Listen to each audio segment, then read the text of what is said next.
Dear students, तो आज हम शुरू करने जा रहे हैं unit 6 of biology, that is first unit of class 12th NCERT biology. तो इस यूनिट में हमारे जो चैप्टर हैं, there are 4 chapters: reproduction in organisms, sexual reproduction in flowering plants, human reproduction, reproductive health. तो इसमें जो हमारा सबसे पहला चैप्टर है reproduction in organisms, we will do some discussion in this chapter for class 12th students as well as for those students who are preparing for NEET UG. So as we all know, reproduction becomes a vital process without which species cannot survive for long, and sexual mode of reproduction enables creation of new variants so that survival advantage is enhanced. तो इस unit के जो हमारे सूत्रधार रहे हैं means Panchanan Maheshwari, professor Panchanan Maheshwari was the father of embryology in Indian context. तो आपको इसके बारे में थोड़ी नॉलेज होनी चाहिए,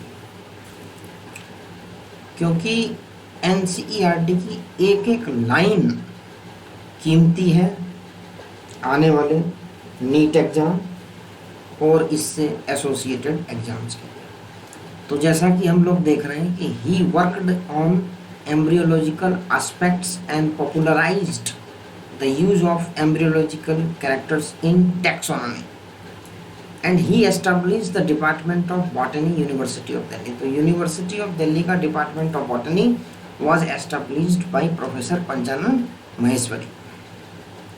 His work on test tube fertilization and intra-ovarian pollination won worldwide acclaim. तो हम ये आज शुरू करेंगे reproduction in organisms, chapter number 1। ये जो डायग्राम है आपका, ये गैम्यूल्स का स्ट्रक्चर है इन स्पंज। तो इस चैप्टर को डिवाइड किया गया 2 पार्ट्स में, asexual reproduction, sexual reproduction. तो हम शुरुआत करते हैं। The period from birth to the natural death of an organism represents its life span. उसके बाद you may note that life span of organism are not necessarily correlated with their size. कि जो life span है organism की, वो उसके size के हिसाब से डिपेंड नहीं करता। एग्जाम्पल के लिए size of Krause and parrot, कौवे और तोते का साइज सेम है, लेकिन उनकी जो लाइफ स्पैन है उसमें काफ़ी डिफरेंस है। जैसे कि crow 15 years, parrot 140 years, you can see the difference. तो हम यहाँ देखेंगे नो इंडिविजुअल इज इमॉर्टल, मतलब कोई भी इमॉर्टल नहीं है एक्सेप्ट सिंगल सेल्ड ऑर्गेनिज्म। जो सिंगल सेल्ड ऑर्गेनिज्म है वो तुम्हारे इमॉर्टल है, मतलब कभी मरेंगे नहीं। तो हम ये कहेंगे why do we say there is no natural death in single celled organism? Because single cell is never stay for a long time, it just divide into 2 and there is further subdivisions, so parent cell does not exist. तो इस तरीके से वो कभी भी exist नहीं करेगा, उसके 2 होते जाएंगे, फिर 2 डिवाइड होंगे, फिर 2 डिवाइड होंगे।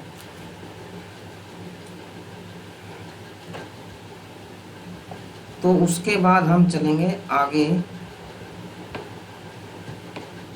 यहाँ पे कुछ लाइफ स्पैन दी हुई है कुछ ऑर्गेनिजम्स की, जो कि याद करने लायक है। समटाइम्स कभी कभी पूछ भी, जैसे टॉर्टोइज की 100 to 150 ईयर्स, क्रोकोडाइल 60 ईयर्स।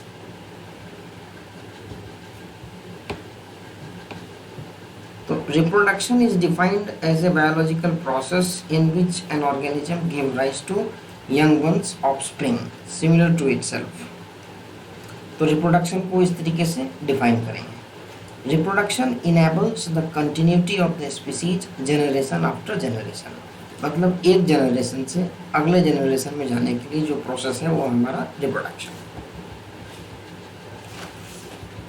अब रिप्रोडक्शन तो हमारे 2 टाइप के हैं, ए सेक्सुअल एंड सेक्सुअल। तो जब when offspring is produced by a single parent with or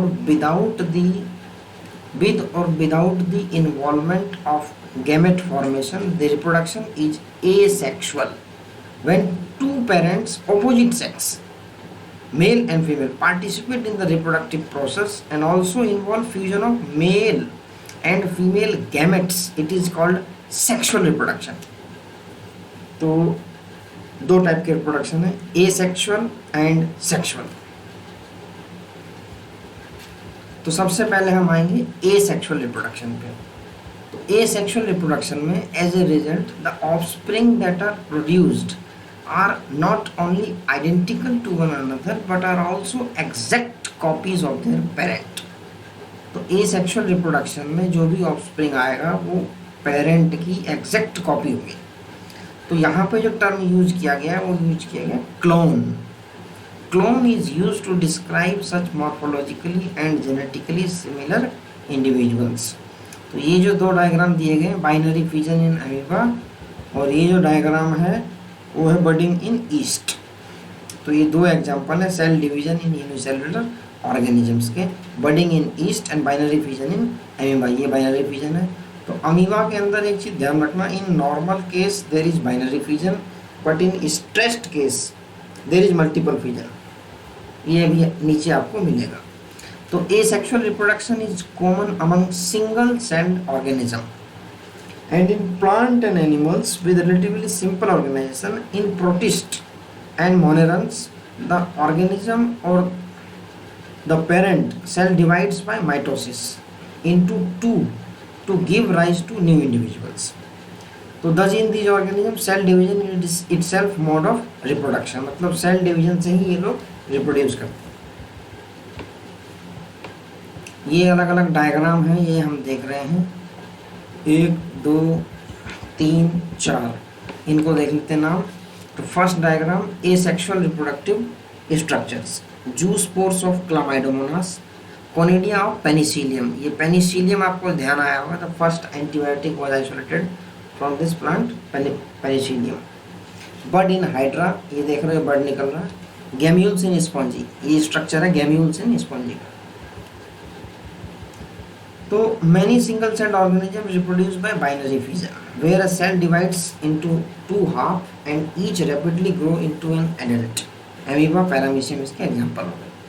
अब ईस्ट के अंदर क्या है, division is unequal and small buds are produced that remain attached initially to the parent cell which eventually get separated and mature into new yeast organism. अच्छा जी, अब under unfavourable condition में amoeba withdraws it's pseudopodia, जो finger like structure होती है वो withdraw कर लेता है and secretes A 3 layered hard covering और सिस्ट। ये एक सिस्ट प्रोड्यूस करेगा, कब, अनफेवरेबल कंडीशन में, जो कि 3 लेयर्ड होगी और सिस्ट इसका नाम है। This phenomenon is termed as encystation. तो अमीबा के अंदर क्या होती है, एनसिस्टेशन।